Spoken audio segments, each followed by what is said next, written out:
Alright guys, welcome back to another episode of the League Express podcast. My name's Jake Kearnan, and joining me as always is the editor of League Express, Martyn Sadler. And Martyn, for our viewers and listeners, they'll notice we've got a very special guest with us today. We certainly have. You know, I've been watching Wakefield for more years than I care to remember, but I can't remember any time during that period when it was a more exciting time than it is now. And a lot of that, not all of it, but a lot of it is down to the current owner, Matt Ellis, who came on board just less than 2 years ago to buy Wakefield Trinity. And I think it's fair to say, Matt, that you've transformed the club since then, both on and off the field. So it's a real pleasure to welcome you to this podcast, and I hope we're going to have a very, very enjoyable discussion with you.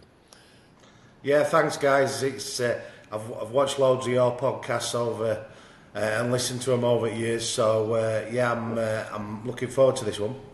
It's a pleasure. That's great, mate. Always good to hear that some people on the professional side of things, Martyn, are tuning in, mate. So we have to be careful what Thanks we say. for your kind words, Martyn. You know what I mean? I think we've had a good start. Well, absolutely meant from the bottom of my heart. Yeah. But no, Matt, you would be stoked, mate, with how Wakefield has gone this year, mate, and especially after that big win over the weekend, although it was a very tight win. Have you managed to come down from that high? Yeah, I mean, a lot of fun last week. I think the whole season has been really fun. We had so many tight games. You know, you get a season where you beat your biggest two rivals with a drop goal at end. You know, fun's probably been the word to describe this season. Even the games we've lost, we've been right in the game. So every I think the Wakefield fans this year and myself, every game we've had a real, a lot of fun on probably every game, and that's ultimately what game's about, isn't it? You know what I mean? Going and enjoying yourself, and I speak to the Wakey fans about that. You know what I mean? Let's go and have fun, create atmosphere, and they did it all last year, and they've gone to another level even this year. That Thursday night game was a really brilliant game, though, Matt, because it sort of had every emotion in it. You know, it was 8-all, and then probably more than halfway through the second half, Leeds took the lead at 14-8, and, you know, it was a bit, despair, I suppose. If you're a Wakefield fan, it looks as though Leeds might do us over here. And then Matty Staunton got the try created by Mason Leno's pass, and we were back at 14-all, so it was, great, what's going to happen here again, and incredibly tense and so on. And then Brodie Croft, I thought Brodie Croft's drop goal had gone over, if I'm honest, and for any Wakefield fan, it was a massive relief to see that it hadn't. And then with 10 seconds to go, Mason Leno, I mean, when he kicked that ball, it didn't look to me as though it was going to go over, I've got to say, but it did do, and it was pandemonium, wasn't it? And you've got this fantastic relationship with the crowd, and it's partly because of this, fist thumping sort of thing that the crowd now copy. I mean, it's amazing to see all the crowd doing that. Your relationship with them, it's as good as any relationship between any owner and the fans that I can think of, to be honest. Yeah, well, I mean, I am a fan at heart of the club. I've stood up North Terrace and been a supporter. I still am, and I just felt like from day one that the Wakefield supporters we have had a toughish ride, because we've been in Super League a long time and only been in playoffs a couple of times, and we've been fighting at bottom a lot. And when I came in, I wanted to come in and really sort of, we just got relegated. So the first thing that I said to the supporters is, let's get back into Super League, let's get challenging for top six. I'm ambitious, I'm ambitious in whatever I do, kitchen business, rugby. I'm in it. To win it. To try and win it, you know what I mean? So, I think that straight away, that positivity, I'm always positive. And then the fist pump stuff, that just came out, I think, the first game at Leeds. where it was great to win that first game away at Leeds. I mean, it felt a long way away when we first took over the club, going away and winning at Leeds. So it just boiled out, and then the supporters, like, every time I saw one in City Centre, just said, you do that again. We love that. Keep doing it. But it just comes out actually pretty natural, to be fair, and North Stand and the whole ground now are creating that atmosphere. So I'm just proud of them as well as proud of the side at the minute. Yeah. You're missing out, Jake, I'm afraid, back in Australia. I know, mate. I'm sort of reliving through the highlights, and sure enough, mate, they do pan the camera to you as that sort of winning field goal goes over with the fist pump. So I was cheering along at home here, and yeah, just I guess Mason Lino, he's been having a great season for you guys as well, mate. But one thing I've seen a lot of in the comment sections and a lot of our recent videos, Matt, is people are looking to owners like yourself and Derek Beaumont, and they're saying things like, these are the type of guys we need running our teams. We need more owners like Matthew Ellis and Derek Beaumont. I guess, mate, what does it mean to you when you hear things like that? And do you think we should get a few more characters like yourselves involved in the game? Yeah, I mean, to be honest with you, I know all the other owners. Obviously, there's different types. Me and Derek have come from sort of probably slightly different ways of business. We come from, I'm working in manufacturing or shop floor lads, etc. So we're used to that side of it. Some of the other owners are a bit more reserved, but to be honest with you, I think the ownership groups that we've got at the minute is fantastic. I mean, Gary, I speak to Gary about it a bit at Leeds, and to be honest, he was very helpful to you at the start, wasn't he? I think. Yeah, Gary's just the elder statesman of the game. You know what I mean? He's got a little affinity with Wakefield as well, starting playing there. He was the owner that rang me up and said, Matt, do you want to come and have a chat? He not particularly in terms of the rugby side, but just a little bit of vision for the game. And he's always made me feel welcome. Invited me up to the England. I think it was Tonga game that they had there, and it's when I just took over, and he'd been a great guy because we are on the sort of same thought process about where the game should go. But the interesting thing at the minute with the owners is we're all really ambitious to grow the game, and we're ambitious to throw ideas about to grow the game, and we are determined between the lot of us to grow the game to a level where now we're meeting once a month. We're throwing ideas around, and we know that what's gone on in the past isn't going to work going forward. Obviously, on Monday, you made a major decision, the owners collectively, which is to move to 14 clubs next year. Yeah. I mean, I can completely understand why you'd want to have 14 clubs, to do away with loop fixtures and so on, which I think everybody dislikes. But I think the two Hull clubs were the two who wanted to do it in 2027. Wigan abstained, but the other 9 all went for 2026. The doubt about that is whether there's a sufficient timescale for new clubs coming into Super League to be able to adequately prepare. What's your view on that, Matt? I understand that view. I think basically what we're looking at doing is, I think for me, it's I don't know how all the other owners feel about this, but I think this is part of a long-term vision of change. I actually would like it to probably go a little higher than 14, maybe even get to 16 teams, and get it into new areas, like London, maybe a rebirth in London with Gary. Obviously, some clubs that have been out of Super League for a long time, your Bradford Witnesses, your new areas like York, etc.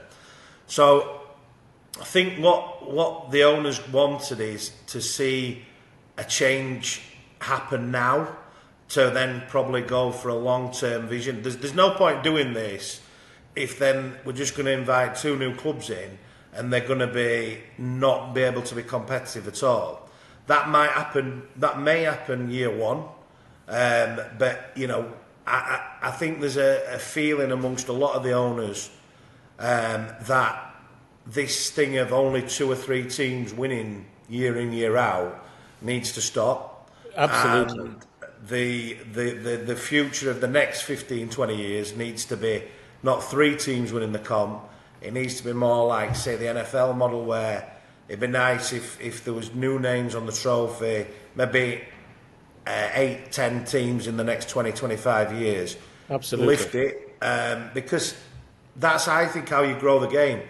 I don't think you grow the. Look at us this year at Wakefield. We're going to grow the support, and that'll stick for years to come. Cass, when they had their era, their crowds grew, and it stuck for years. It's not just about 2 or 3 teams dominating the game for me, and I am one of the people that believe. I think if we could get to 16.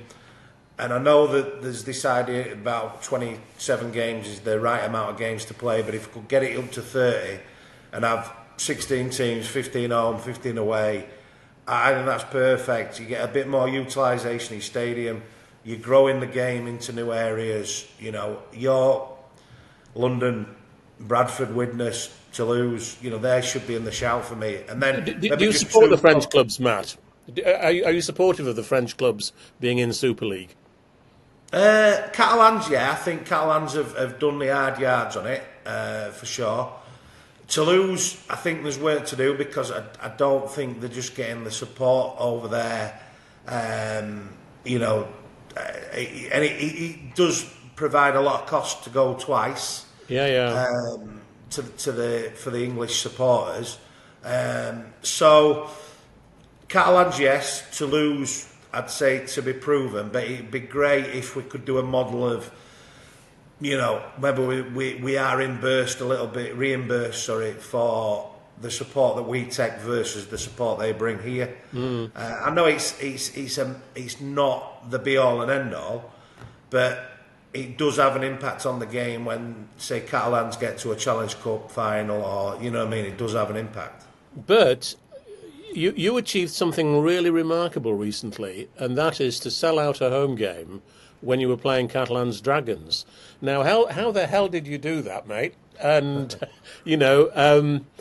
what I mean, obviously everybody's gripe about the French teams is that they don't bring away support, and obviously that's by and large true. So how did you manage to sell out that game? Because that's surely a template that everybody ought to copy, whatever it is. Well, actually, strangely enough, we went to a little bit on that one of most clubs probably for that game know they're not going to get away support, so they put offers on. So we had a £10 offer to come to that game, but we also marketed it heavily in Wakefield, bit of old school marketing, what I'm not actually used to in my kitchen business, but we had people going around flyering, just try to spread the word. Got some presents in city centre. And a lot of word of mouth at the minute as well, so I'm hoping now for the remainder of this season we are very close to that sellout, and I think we could end up with near 8,000 average attendance. What you know as well as I do, Martyn, that for Wakefields a big growth. Absolutely, yeah. And I'll tell you what. I was a bit argument. Yeah, I was there, as you know, in the hospitality last Thursday, and you've got the thing before the game, guess the crowd, guess the score, and all that sort of stuff. And I was a bit cheesed off because I guessed at 9,250, which I think is the capacity, and it turned out to be 9,252. So I was saying in our podcast earlier, 2 people must have sneaked in there, mate, and yeah. So I was 2 out. But Martyn, you've been a Wakefield fan for, going back to when you were a kid, mate. How does the atmosphere of, I guess, the stadium and your experience on the weekend compare to some of the great performances you watched as a kid growing up? Well, I go back. I was a kid in the early 1960s when Wakefield had their most successful period. They went to Wembley 3 times in 4 years, and then we won the championship title in 1967 and 1968. Those were absolutely fantastic memories. I remember going to Wembley for the first time in '63, and those were and watching the great Neil Fox, who I'm delighted to say is still with us, and I'm so thrilled that the East Stand, the new stand at Wakefield, is named after Neil Fox, by the way. And if any other rugby league, we've had Sir Billy Boston recently, and if any other rugby league player ought to get a knighthood, in my view, it's certainly Neil Fox. Obviously Kevin Sinfield as well, of course, but. I can't remember a better atmosphere than the one we had last Thursday, Matt. It was, obviously, when you win a game in the last 10 seconds, that's guaranteed, isn't it, to be absolutely fantastic. But just going back to when the first time you saw Wakefield, as I understand it, was at Barnsley in 1999 when Wakefield played St Helens, and I think you must have been a young kid, obviously, at the time. And that was a 1-point win as well. I think, if I remember rightly, it was either 23-22 or 25-24. And it was a thrilling game. And I think it was probably the only time Wakefield have played a home game at Oakwell. But that was the first time you saw them. Is that what sort of set you on the path that ultimately led to you buying the club, Matt? Yeah, I'd seen a little bit of rugby league on TV, Challenge Cup, through 90s, Sean Edwards and Afire and all those guys. And I found the game all right, I'd watched it and was entertained, but at that, in my youth, the Premier League had just started. Barnes had a really good team in football terms. Yeah, they were in the Premier League for a while, weren't they? Yeah, they did 1 year in Prem. Seasons. And 1 year. Everybody in Barnsley sort of at that time were fanatical regarding that.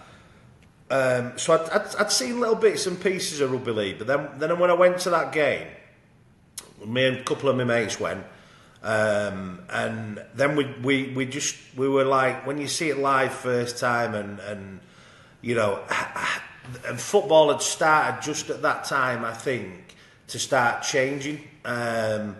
To be, football probably in the 80s and early 90s was probably a tough sport still, you know what I mean? There were a lot of combativeness in there, and it was starting to die out. So, I'd played Sunday League football, at a club that now is a big rugby league club in Barnsley, actually, called Dodworth.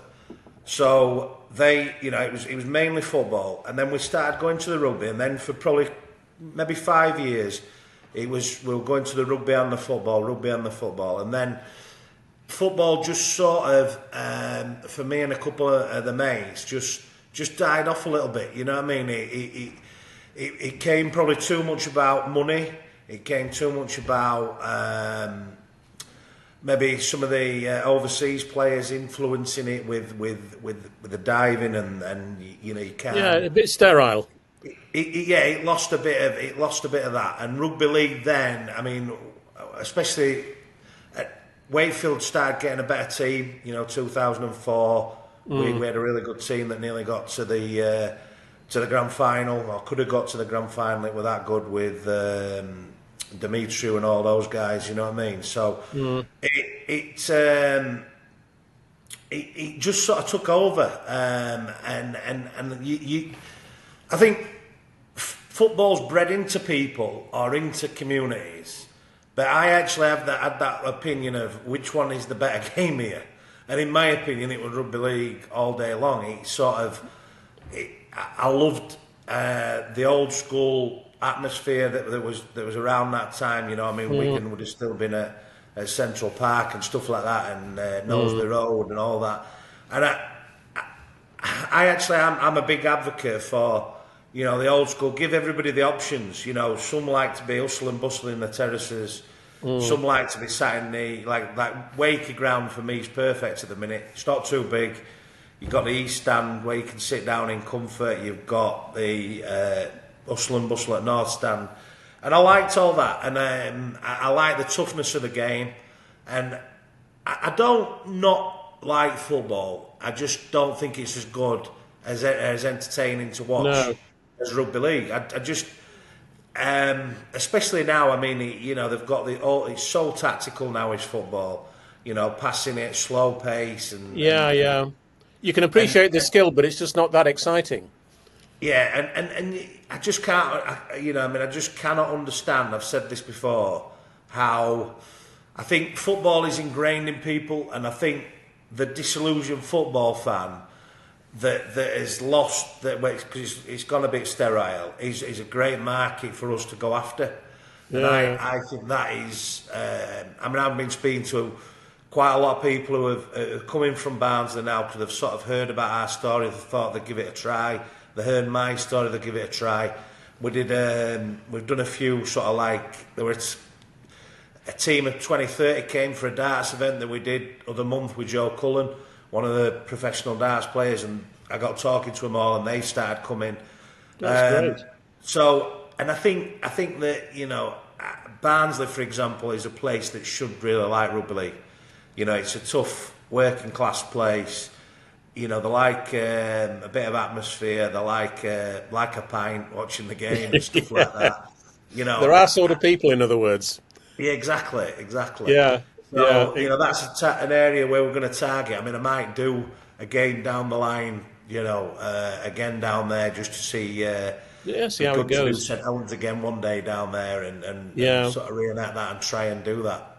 Can I just ask you about? I mean, Barnsley has played a fantastic role in your life, and your family business, which is an incredibly successful one, had very humble beginnings, didn't it? Your father, I think, was originally a trader on Barnsley Market, and he almost stumbled into the kitchen business in a way. Can you just tell us a little bit about that? Because it's a fascinating story, Matt, and it's from where he started to where the business is now is quite incredible, really. Yeah, I mean, my childhood was my dad sold ties on Barnsley Market. So my childhood was in and around the market in Barnsley. I remember, being a kid sat in a box of tights and stuff like that. I don't think I'd fit in one now. Sat in a box of tights and, in and around the hustle and bustle and a bit of the characters that you sort of, even though your young age, remember that era. And then, my granddad, who passed away a few years ago, he built a lot of the pubs and banks in and around Barnsley. He was a builder, and he was, he used to use Yorkshire stone, build some great buildings in and around Barnsley. And my dad got a plot of land off a builder he knew. My granddad and him built the house, pretty much brick by brick themselves. My dad's unbelievably, handy and resilient, so he did that. And then literally we had the shell of the house and we have nothing in any of the rooms, so I think the day I was born they'd just bought a bed and a cot and that was it in the house. That was it, so and he couldn't afford a kitchen, so what he did was he went on the journey of trying to source. He didn't build everything himself. He built the cabinets up himself. He bought some doors in. He sort of travelled about, did his own kitchen, and then a relative wanted their kitchen doing, so they got him to do that. He built it in the garage, because in the house that we'd built there was a garage. He built it, and this is probably early 80s, mid 80s time, and then. Basically, from there, my auntie had a kitchen over it. She'd gone to live over in Lancashire. She had a kitchen, and then a friend of hers wanted a kitchen, and it just sprung into his mind now. Hang on, this is something that we could do alongside the market. So they ran it. My mum stayed up market for a bit. My dad started doing this, and from them humble beginnings, you know, obviously timing and things as well.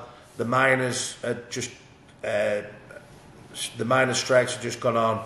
There was a bit of unemployment in the area. Factories were, you know, industrial estates were being created. Good timing with factories. My dad went for it. He's brave. He went for it. He got a shop actually in Barnsley, right near the market. And the idea was it's now a kebab shop, so that's how small it is. And he put a couple of displays in it, and it was a kitchen showroom.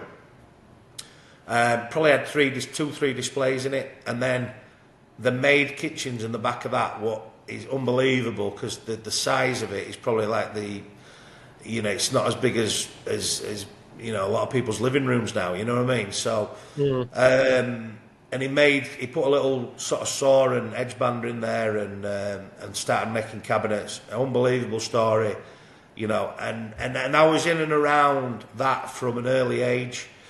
And then when we got his little first factory unit, I was in and around that. You know, some of the lads that still work here today have known me since I was, you know, for 5-6 year old. Still work for us. You know, one guy's worked here 35 years type of thing. Yeah. But you know, from that little factory unit, you know, I've always been in and around the kitchen sort of factories, kitchen industry, and then. You know, my dad had built a really good base, you know, in terms of selling in the showroom. And then I sort of came along, finished sort of college. I knew I wanted to go and do work in the kitchens rather than go off and go to university or anything like that. So I came in and it was just, again, timing's great. You know, the internet's coming around. I'd not done anything with internet at school. You know, it didn't exist. You know, computers weren't there, type of thing. And then it was basically, I went up to Dewsbury for the day, learnt how to build a website. Took 6 months to build one. Self-taught myself really how to build one. The first website now looks terrible, probably, compared with this one. But it got us on the way. It got us starting to get some orders, and then, you know, a year or two down the line, you're starting to get some orders in. We're growing. We then moved to a new factory, and you know, then you start getting into it with fetching people in who are used to building websites. And this is really early days of the internet. Yeah, fantastic, isn't it? And now you're 100 million quid a year turnover company, as I understand it. Yeah. Well, hopefully a little bit more than that this year, Martyn. Hopefully a little bit more. You've got past that barrier. That's marvellous. Yeah, that's great. Coming back to Trinity, I mean the growth that you've experienced in your kitchen business. If Wakefield had that, if Trinity had that sort of growth, they'd need to be playing home games at Wembley, I think, to be honest. You know, but what are your plans? What are your plans for the stadium? I mean, capacity 9,250. There comes a point where if you're reaching that figure regularly, you've got to ask the question: can we expand this place and fit a few more in? And I wonder whether you've got plans in that regard. Yeah, I mean, the North Stand is the one where we've looked at. The West Stand can be tidied up. You know.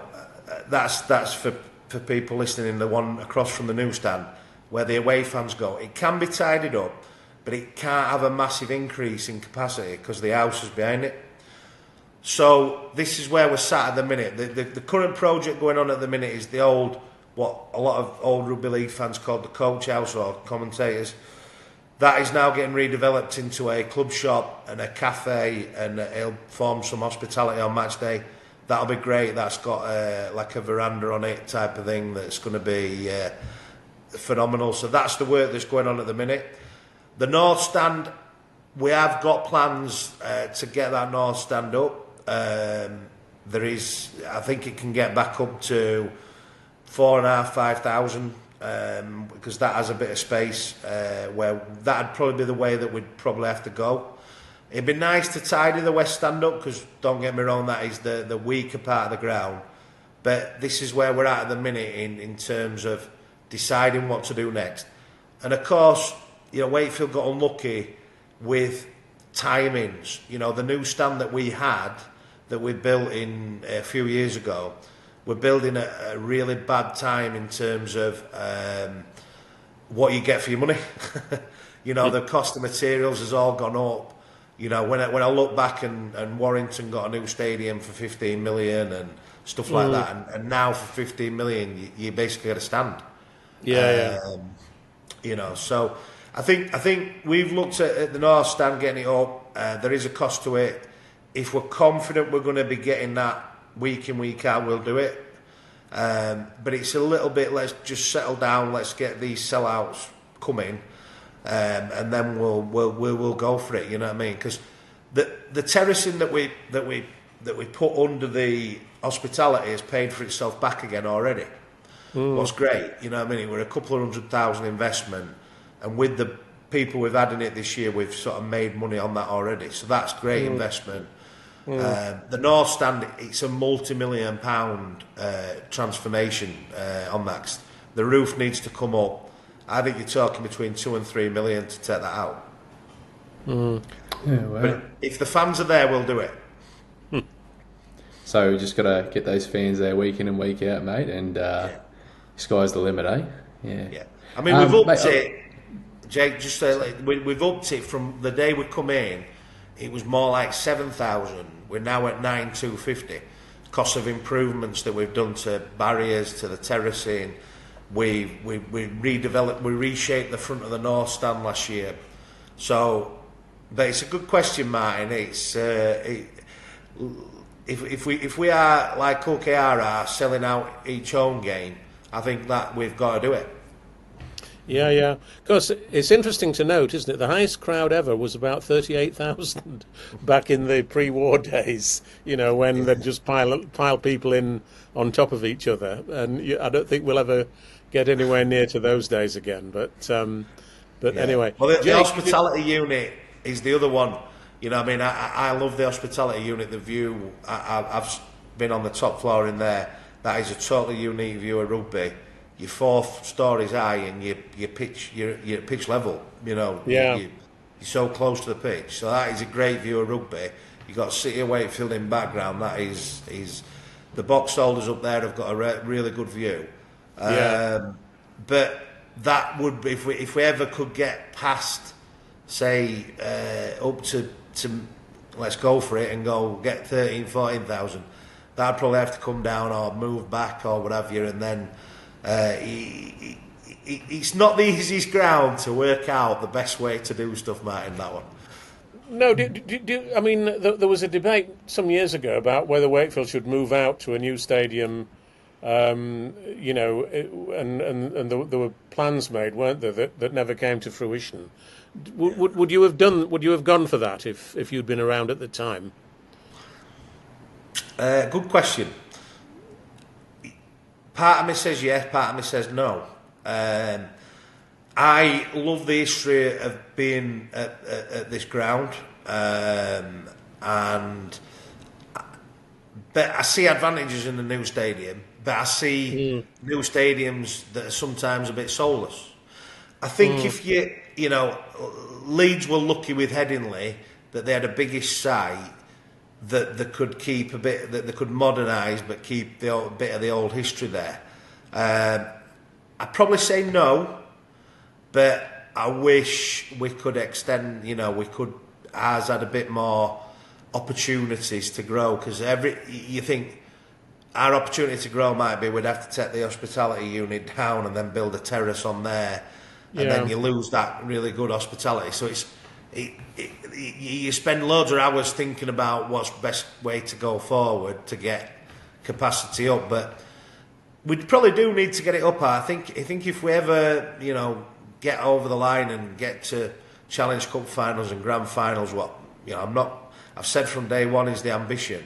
I think we are a 10,000 plus supporter club, definitely. Absolutely. So I'd say stay, Martyn. I'd say stay if you're pushing me on that one. Yeah. Okay. Matt, I just also wanted to ask you, mate. Just when we look at the the playing group. Obviously you brought in Darryl Powell. I wanted to ask you, what impact has he had on getting this club back up to Super League? And I guess what impact has he had on the club culture? When we got Darryl, I mean, I knew I was getting a good coach, but it's the experience in the game. So, Wakefield, when I took over, Mark Applegarth's contract was out, all the backroom staff's contract was out, and Darryl, being in and around the area, obviously doing the project at Cass, knowing everybody within the game, was quickly able to get a team together, a backroom team together that I think could rival the others. And we had that in the Championship last year. I sort of knew last year we were going to have a good year because the characters that were coming in, Ben Cooper, Matty Crowther, Michael Shenton, Kermo, he was building a really good backroom staff ready for Super League.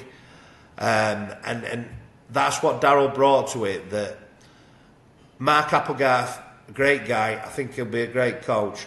I'm pals with Mark, we still speak now.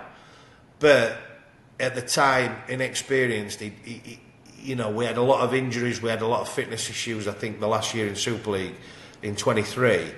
And that we needed Darryl just to bring that professionalism to the club and experience.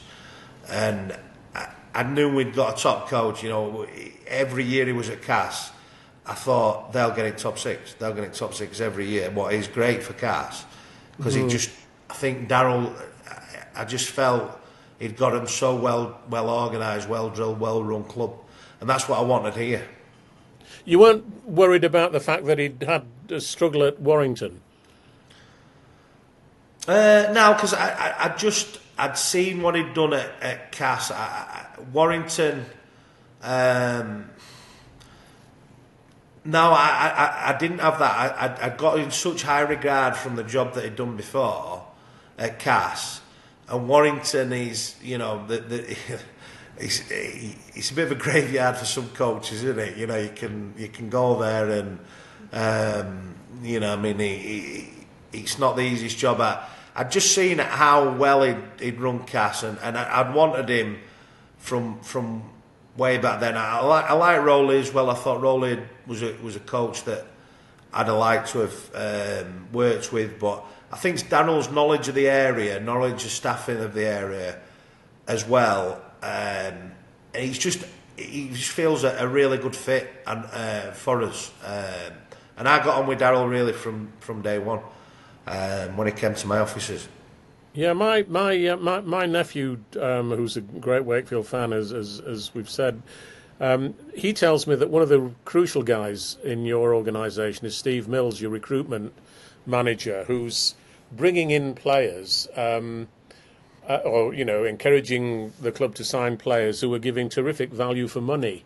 Obviously, the outstanding example this year is Caius Fatili, who's fitted in like a glove, really, into the club culture at Wakefield, and you'd think he'd been here for years. And the fans obviously love him. And on last Friday, he had all that hair shaved off, by the way, and for a charity thing with a youngster who's sadly suffering from leukemia. But Steve Mills, he's a bit of a rugby league nerd, I'm told, who loves nothing more than studying statistics and so on about players and so on, but always hits a winner. Yeah, I mean, me and Steve get on great. I thought from day one, I'd seen how Michael ran the club, and Michael obviously had not had Michael Carter before me. He'd not got another job. So he had a lot of relations with agents and everything else like that. But I saw also that Michael was dealing with accounts things, he was dealing with governance things, he was dealing with admin side, etc. Now, one of the key things that I didn't want to happen was, obviously, I wanted to come in and I wanted to be the voice of the club, but I didn't have time to look into watching, I'm not knowledgeable enough to do that. I know I'm not. So I watch a game of rugby league. I enjoy a game of rugby league. I have a pint in my hand. I'm not, an absolute statistical analysis person of the game, rewatching everything back, I'd seen a lot of like the stuff that like the Opta stats and stuff like that, and there's some great resource websites and stuff where you can go and watch players back, players' performances back, etc. Some great tools for people like Steve. But I just thought, if you're going to go out and spend £2.5 million on a squad, like all the top clubs are doing, why would you not employ somebody on the cost of one player, if that, to analyse every, you've got 28 people in your squad, it's a salary cap game. The clubs that win the most make the least errors signing players. And Steve is fanatical about it, watching players, he knows every player in all 3 leagues in England, he's over the NRL, he's over the Queensland Cup, he eats, lives and breathes it. Me and Millsy speak most days about what's going on, and he's just a really good judge of player, and because he's done the research. He comes over from Warrington, he stays over a couple of nights a week. If I ring him up, what's he doing? He's in his room watching players. He is like the Moneyball guy. Yeah. Well, that's brilliant, isn't it? That's interesting.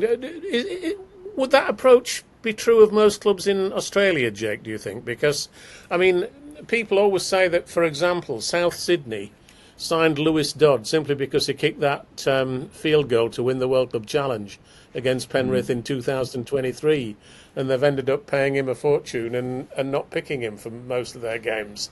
An apparent lack of research there is I mean, Steve Mills, now that Matt's talked to him, he'll probably get a load of phone calls from other clubs offering him a job there. But he's obviously a valuable guy. We might have to cut that bit of the podcast out, Matt, so he doesn't get headhunted by other clubs, mate. But I think Martyn, just to answer your first question, I think NRL clubs would be investing in guys like that, but it's just so competitive over here. For instance, the other day I was interviewing a young player who he's just been named the player of the tournament at the pretty much it was like for Queensland under 18s. They went away and played against New South Wales and a few other teams, and he got picked in the Australian schoolboys side. But he lives in the Sunshine Coast in Queensland, and he got scouted by a Parramatta scout that lives in Bundaberg, which is like up in central Queensland. So, these clubs have got scouts, living in all different locations up and down the east coast of Australia. So, just sort of surprised me that there was a regional Queenslander boy getting scouted by a Sydney team. But, you've got to be competitive over here.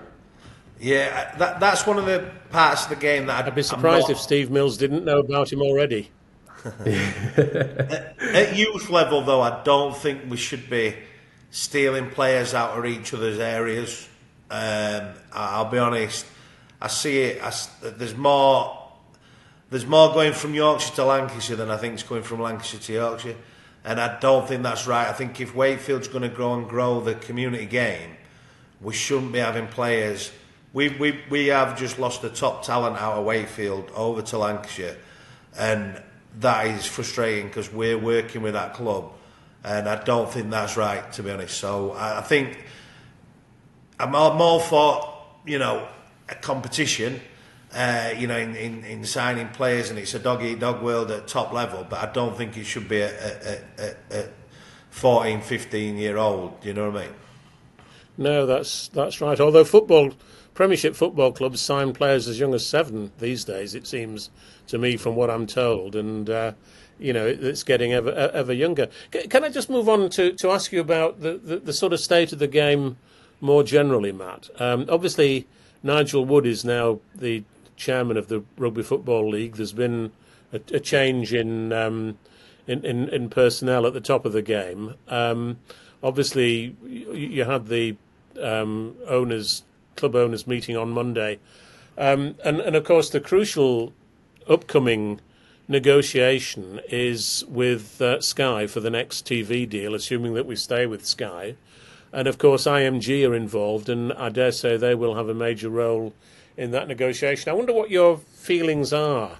I mean, is Nigel the right man for the job, do you think? And are IMG performing a useful function? Is anything that you've achieved at Wakefield, has it been heavily influenced by IMG, or have they been sort of incidental, really? And what do you think the prospects are for the next TV deal? I know I'm asking you quite a lot of questions all in one there, but what do you think? Well, I mean, firstly with Nigel, he's a rugby league fanatic.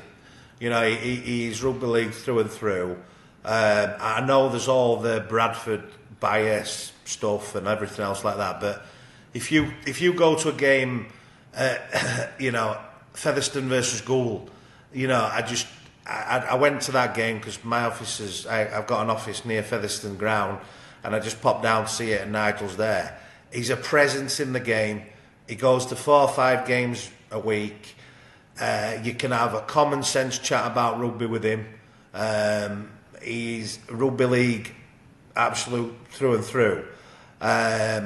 You know, I think he done a good job before negotiating a TV deal. I think he knows he needs to think outside the box now, and he's got a good rapport with the owners now.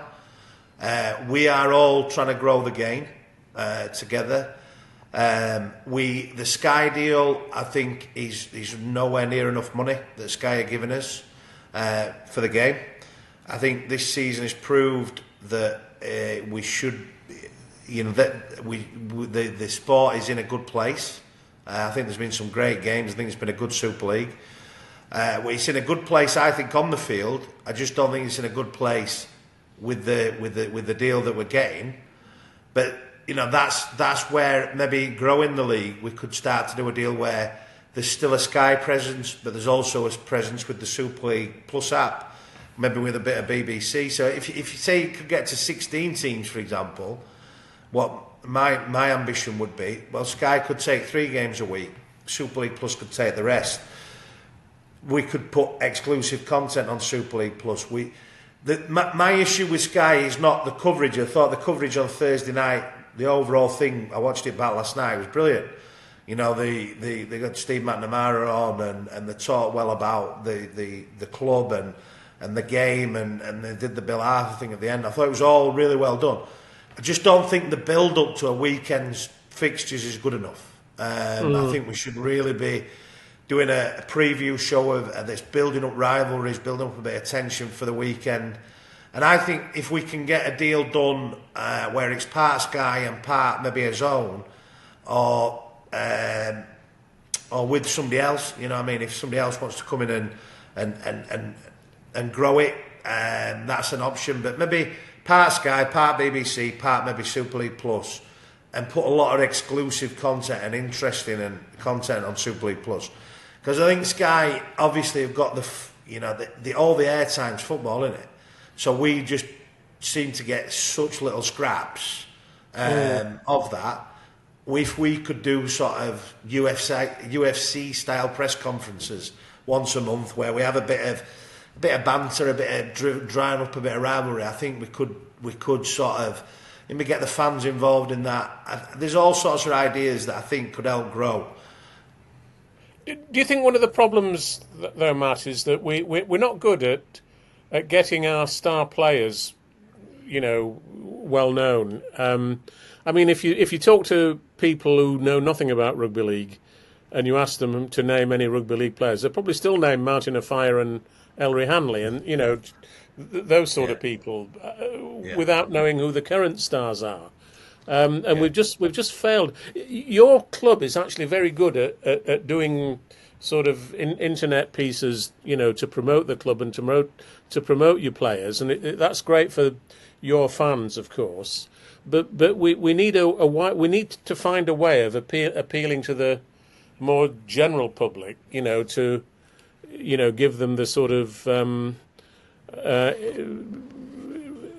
interest in our sport, and interest often starts by taking an interest in individuals rather than teams.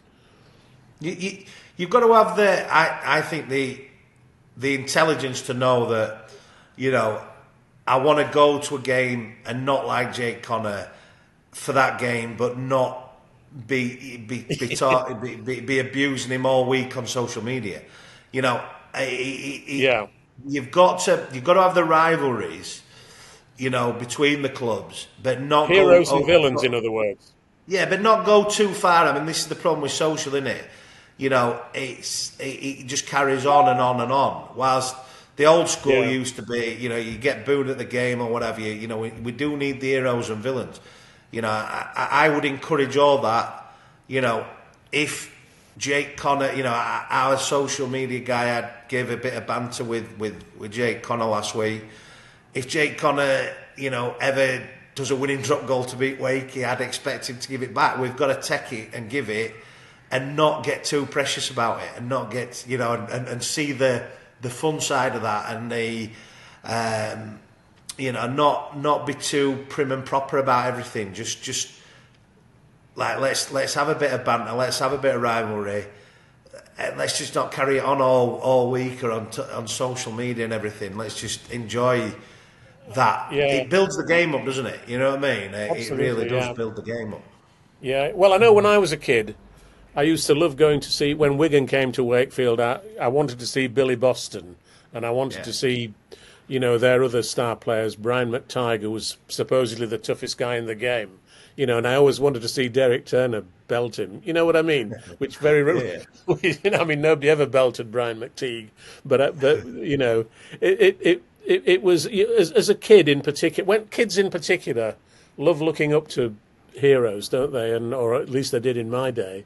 And we need a bit more of that, I think, probably. That happens in Australia, though, Jake, doesn't it? More so than here.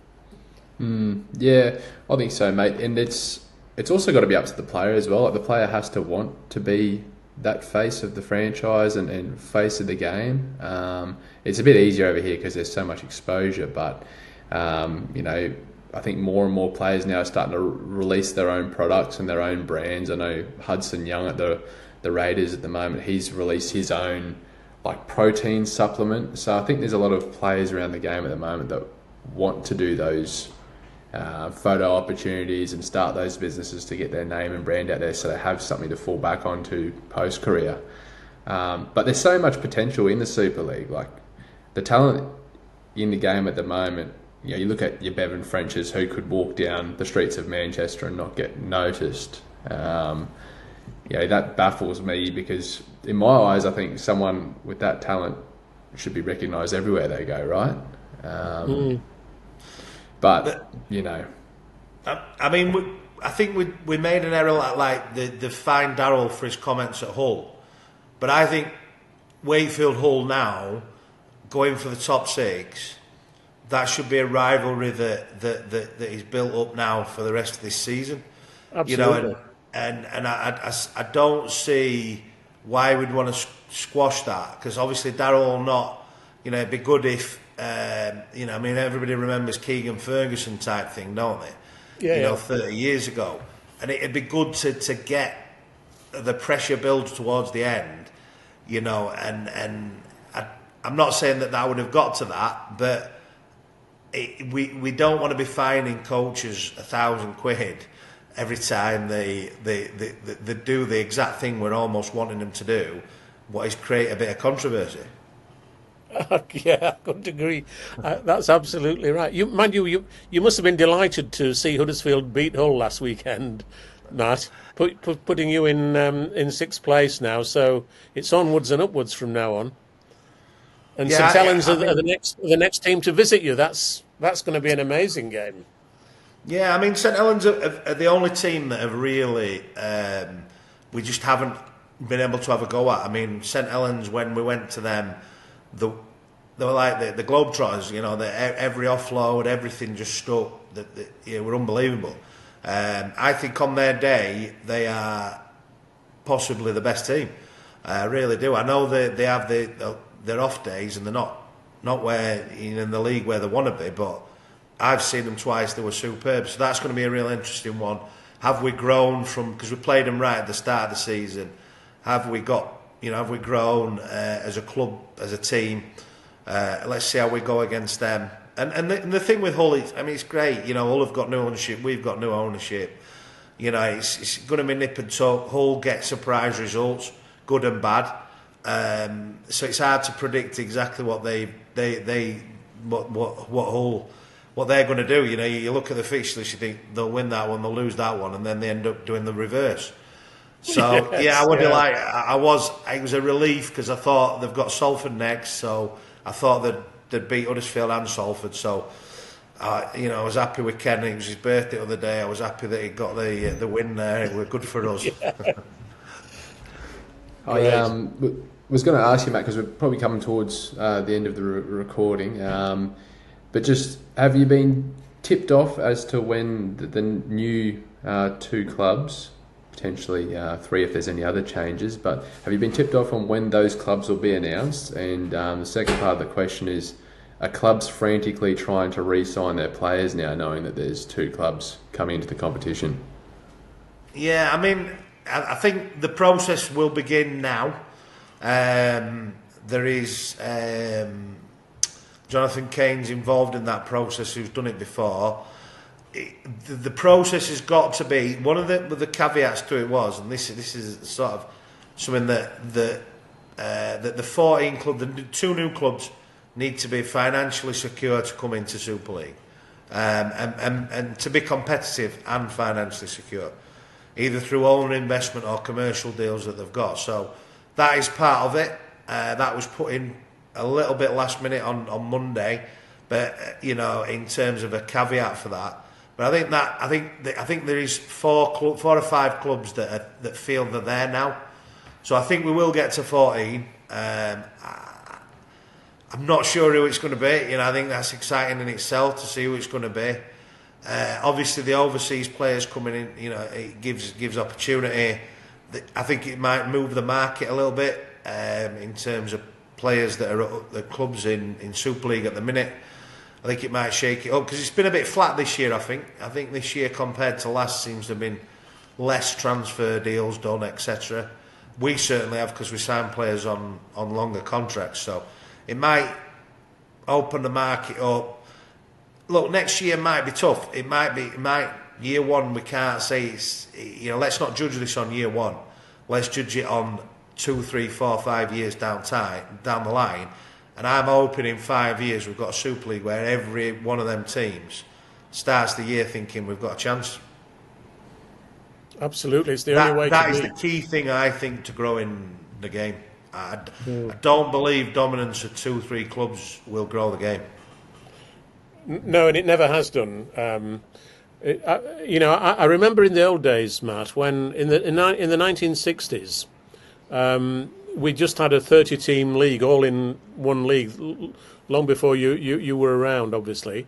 But in 1967, the remarkable thing was that Featherstone Rovers played Barrow in the Challenge Cup final at Wembley, and Featherstone finished 20th in the league that year, and Barrow finished 15th. And yet the teams in 20th and 15th could still, get to a major Challenge Cup final, which you certainly couldn't imagine teams 20 and 15 doing that in the modern day, could you? So in a sense, that's almost what we need to get back to, isn't it, really, where every team has a chance. And I couldn't agree with you more on that one. I like 16, mine. I think it gives us, 8 games a week. Sky can have a presence. A Zone app can have a presence. That's what I like. Certain people have just been safeguarding that. Well, if we go more than 12, as distribution goes down a little bit. I think that's just, in the grand scheme of where the game is now, that is minor. I think we need to look to grow rather than contract it. I hated any talk of a 10-team league. Just so boring. The fixture list would be so boring. I think let's grow it, but let's try and make it all strong and let's share it out. Let's have the next 20 years. Let's have 6, 7, 8, 10 teams on that trophy. The NFL do it brilliant. You could be sat with the worst team this year, and then in 5 years win the Super Bowl. So, this is where we should be heading. Do you think, by the way, that all the kick-off times should be separate because, for example, we've got this weekend on Friday night, Lee are playing Warrington and St Helens are playing Castleford, both of them kicking off on Friday at 8 o'clock. If you want to watch both games, which I obviously would like to do, it's a bit of a nuisance that they're both being played at the same time. I can't understand that. I mean, for me, Saturday's a prime sort of place where you could probably get 3 games in. You know, in a weekend. As they do in the NRL. I just don't understand that. I don't understand that decision. It might be to do with is there any football? I don't understand that decision, to be honest. I think that's a bit silly. Neither do I. Okay, Mate, Jake. Yeah. Now, as I said, nothing better than on a Saturday sitting down on the couch and then just preparing yourself for 3 games back to back. Exactly. A few beers and an esky next to you. Perfect weekend for me. All right, guys. Well, we've taken up nearly an hour of your time today, Matt. You've been very generous with your time, so we thank you for that, mate. And it's been a pleasure sitting here, getting to hear your story. Anything else you'd like to add to that, Martyn? No, I think it's been great, and I hope it's the first but not the last time that Matt joins us on this podcast, Jake. Maybe in another 12 months' time when you're not battling in 6th place, but probably battling in 1st or 2nd, hopefully, by that, Matt. You've certainly got the ambition to do that. I'll come on if we're doing that. If we're at bottom at league, I'll not. Absolutely. I doubt whether you'll be that, mate. Mate, we'll see you on after you come from behind and shock the whole competition this year and win the grand final, mate. So keep the fingers crossed for that. That'd be great. All right, fellas. Well, we'll wrap it up here, eh? Thanks again, Matt. Really appreciate it, mate.